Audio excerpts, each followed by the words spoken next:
வணக்கம். All India radio Chennai.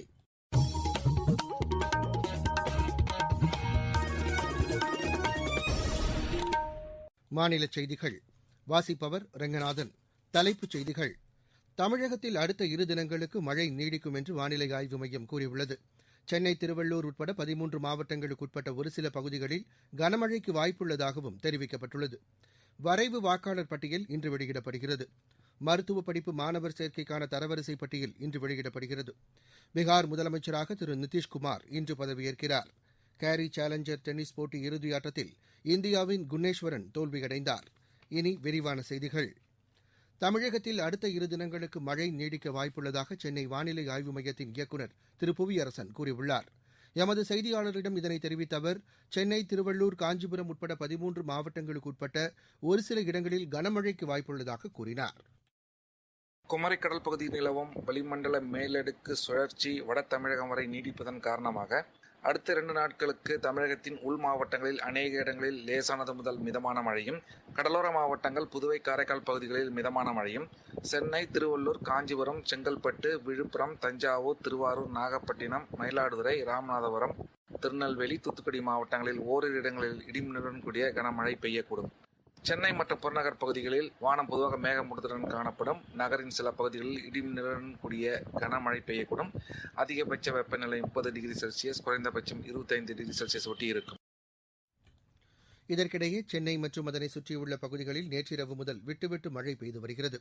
Dharmapuri மாவட்டத்தில் நேற்று முதல் விட்டுவிட்டு பரவலாக மழை பெய்து வருவதால் மக்களின் இயல்பு வாழ்க்கை பாதிக்கப்பட்டுள்ளதாக எமது செய்தியாளர் தெரிவிக்கிறார்.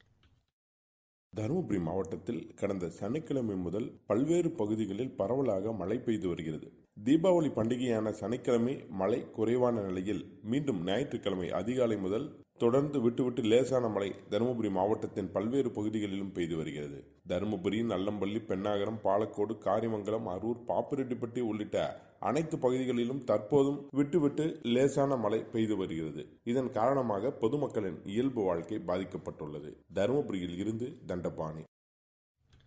ஆந்திர மாநிலம் அம்மம்பள்ளி அணையிலிருந்து தண்ணீர் திறந்துவிடப்பட்டுள்ளதால் திருவள்ளூர் மாவட்டம் கொசஸ்தலை ஆறு, திருத்தணி மற்றும் பள்ளிப்பட்டு வட்டங்களைச் சேர்ந்த கரையோர பகுதிகளில் வசிக்கும் மக்களுக்கு வெள்ள அபாய எச்சரிக்கை விடுக்கப்பட்டுள்ளதாக எமது செய்தியாளர் தெரிவிக்கிறார்.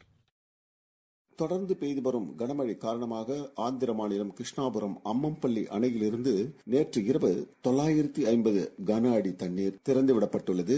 இதனால் திருவள்ளூர் மாவட்டம் கொசஸ்தலை ஆற்று பகுதியில் திருத்தணி மற்றும் பள்ளிப்பட்டு வட்டங்களைச் சேர்ந்த கரையோர மக்கள் பாதுகாப்பாக இருக்கும்படி வெள்ள அபாய எச்சரிக்கையை மாவட்ட ஆட்சியர் திரு பொன்னையா அறிவித்துள்ளார். மேலும் இந்த தண்ணீர் நகரி ஆற்றின் வழியாக பூண்டி அணை வரை வரும் என எதிர்பார்க்கப்படுவதால் அக்கரையோர பொதுமக்கள் பாதுகாப்பாக இருக்கும்படி எச்சரிக்கை விடுக்கப்பட்டுள்ளது. மேலும் வருவாய்த்துறை, காவல்துறை மற்றும் பொதுப்பணித்துறையினர் தயார் நிலையில் உள்ளனர். திருவள்ளூரிலிருந்து A.K. தனசேகரன்.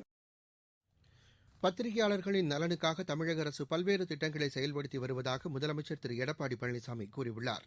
தேசிய பத்திரிகை தினம் இன்று கொண்டாடப்படுவதையொட்டி வெளியிட்டுள்ள வாழ்த்துச் செய்தியில் அவர் இவ்வாறு கூறியுள்ளார். பத்திரிகையாளர்கள் நலனுக்காக வழங்கப்பட்டு வரும் நிதியுதவி திட்டங்களையும் முதலமைச்சர் பட்டியலிட்டுள்ளார். அரசின் திட்டங்களை மக்களிடையே கொண்டு செல்வதில் பாலமாக பத்திரிகைத்துறை விளங்குவதாகவும் திரு எடப்பாடி பழனிசாமி தெரிவித்துள்ளார்.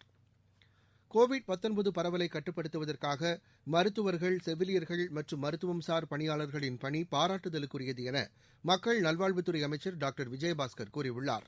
சென்னை ஓமந்தூரார் அரசு மருத்துவமனையில் கோவிட்-19னால் பாதிக்கப்பட்டு சிகிச்சை பெற்று வருபவர்களை நேரில் சந்தித்து பேசிய பின் அவர் இக்கருத்தினை சமூக வலைதளத்தில் பதிவு செய்துள்ளார். முழு கவச உடை அணிந்து அமைச்சர் நோயாளிகளை சந்தித்ததாக எமது செய்தியாளர் தெரிவிக்கிறார்.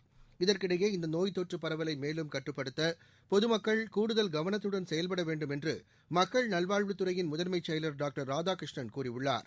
நேற்று திருவள்ளூரில் செய்தியாளர்களிடம் பேசுகையில் அவர் இவ்வாறு கூறினார். கொரோனா பொறுத்த வரைக்கும் தற்பொழுது உள்ள நிலைமை மாநில அளவில் 6000, 5000 என்று பதிவாகக்கூடிய நிலைமை இன்னைக்கு 2000 கீழே பதிவாக இருக்கும் நிலைமை இருக்கும்பொழுது டெல்லி, யூரோப்பு, கேரளா, அமெரிக்கா எல்லாம் பார்க்கும்பொழுது மீண்டும் அது வராமல் தடுக்க பொதுமக்கள் இந்த ரொம்ப கவனமாக இருக்கணும். இந்த நேரத்தில் தான் கேர்லெஸ்ஸாக என்ன இது ஒன்றும் வந்துடாது, சாதாரண நோய் மாதிரி அந்த மாதிரி நினைக்க வேண்டாம். தற்பொழுது இந்த கோவிட் கேர் சென்டர் பொறுத்தவரை கல்லூரி அந்த மாதிரி இடம் இருக்கும்பொழுது இப்போ பேஷண்ட் இல்லாததுனால தற்பொழுது நம்ம எப்படி புயல் பாதுகாப்புலாம் அடையாளம் காணப்பட்டு மூடி இருக்குமோ அந்த மாதிரி அது பயன் இல்லாமல் இருந்தால் கூட டோட்டலாக க்ளோஸ் பண்ணுறதுக்கு நம்ம சொல்ல பனிமலர் காலேஜில் இப்போ யாருமே இல்லை. பயன் இல்லாமல் இருக்கிறது க்ளோஸ்டுன்னு நம்ம சொல்ல மாட்டோம். தேவைக்கேற்ப அதை மீண்டும் பயனுக்கு கொண்டு வரும். தமிழகத்தில் வரைவு வாக்காளர் பட்டியல் இன்று வெளியிடப்படுகிறது. சட்டப்பேரவை தொகுதி வாரியாக மாவட்ட தேர்தல் அதிகாரிகள் இதனை இன்று காலை 10:30 மணியளவில் வெளியிடுகின்றனர். இதில் திருத்தங்களை மேற்கொள்வதற்கு அடுத்த மாதம் 15ஆம் தேதி வரை விண்ணப்பிக்கலாம் என்று தேர்தல் ஆணையம் கூறியுள்ளது. இதற்காக இம்மாதம் 21, 22 ஆகிய தேதிகளிலும் அடுத்த மாதம் 12, 13 ஆகிய தேதிகளிலும் சிறப்பு முகாம்கள் நடைபெறவுள்ளன. இறுதி வாக்காளர் பட்டியல் அடுத்த ஆண்டு ஜனவரி மாதம் 20ஆம் தேதி வெளியிடப்படும். மருத்துவ படிப்பு மாணவர் சேர்க்கைக்கான தரவரிசை பட்டியல் இன்று வெளியிடப்படுகிறது. கலந்தாய்வுக்கான தேதியும் விரைவில் அறிவிக்கப்பட உள்ளது. அரசு பள்ளி மாணவர்களுக்கு 7.5% உள் ஒதுக்கீட்டின் மூலம் நடப்பாண்டில் ஏழை மாணவர்கள் 395 பேர் பயன்பெற உள்ளனர்.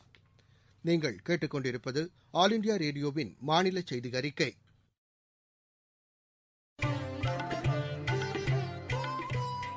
கோவிட்-19 எதிரான போரில் நமக்கான 3 கவசங்கள். முகக்கவசம் அணிவோம், தனிநபர் இடைவெளியை கடைபிடிப்போம், கை மற்றும் முக சுத்தம் பராமரிப்போம். பீகார் முதலமைச்சராக திரு நிதிஷ்குமார் இன்று பதவியேற்கிறார். பாட்னாவில் பிற்பகல் நடைபெறவுள்ள பதவியேற்பு விழாவில் அம்மாநில ஆளுநர் திரு பாகு சௌஹான் அவருக்கு பதவிப் பிரமாணம் செய்து வைக்கிறார். முன்னதாக பாட்னாவில் நேற்று நடைபெற்ற தேசிய ஜனநாயக கூட்டணியின் சட்டப்பேரவை உறுப்பினர்கள் கூட்டத்தில் அதன் தலைவராக திரு நிதிஷ்குமார் ஒருமனதாக தேர்ந்தெடுக்கப்பட்டார். சமூக பாதுகாப்பிற்கான வரைவு நெறிமுறைகளை மத்திய தொழிலாளர் நலத்துறை வெளியிட்டுள்ளது. சம்பந்தப்பட்ட அனைத்து தரப்பினரும் இது தொடர்பாக 45 நாட்களுக்குள் கருத்துக்களை தெரிவிக்குமாறு மத்திய அரசின் செய்திக்குறிப்பு தெரிவிக்கிறது. அமைப்பு சாரா தொழிலாளர்கள் ஆதார் அடிப்படையில் பதிவு செய்வது உள்ளிட்ட பல்வேறு அம்சங்கள் இந்த வரைவு நெறிமுறையில் இடம்பெற்றுள்ளன. உதகமண்டலத்திற்கு செல்லும் சுற்றுலாப் பயணிகளின் எண்ணிக்கை தொடர்ந்து அதிகரித்து வருகிறது. தாவரவியல் பூங்கா மற்றும் ரோஜா பூங்காவில் கோவிட்-19க்கான நெறிமுறைகளை பின்பற்றி சுற்றுலாப் பயணிகள் அனுமதிக்கப்படுவதாக எமது செய்தியாளர் தெரிவிக்கிறார். கோவிட்-19 வைரஸ் தொற்று காரணமாக செயல்பாட்டில் இருந்த இ-பாஸ் ரத்து செய்யப்பட்டதன் காரணமாக உதகமண்டலம் வரும் சுற்றுலாப் பயணிகளின் வருகை நாளுக்கு நாள் அதிகரித்து வருகிறது. தற்போது தீபாவளி பண்டிகையை முன்னிட்டு தமிழகம், கர்நாடகா இடையேயான பேருந்து போக்குவரத்தும் அனுமதிக்கப்பட்டதை அடுத்து சுற்றுலாப் பயணிகளின் வருகை பன்மடங்கு உயர்ந்துள்ளது.